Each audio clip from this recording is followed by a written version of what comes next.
Historically, Tinker Hatfield's Nike Air Max 90 design has been one of the most sought-after styles in the collection, but in recent years, its popularity has decreased. The classic silhouette has surfaced in a color scheme that is likely to attract attention, just in time for summer. Both shoes use the same color blocking that the Air Max first used in 1990.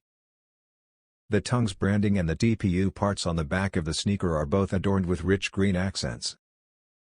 Each component works together to carry on the AM90's legacy for the ensuing 3 decades.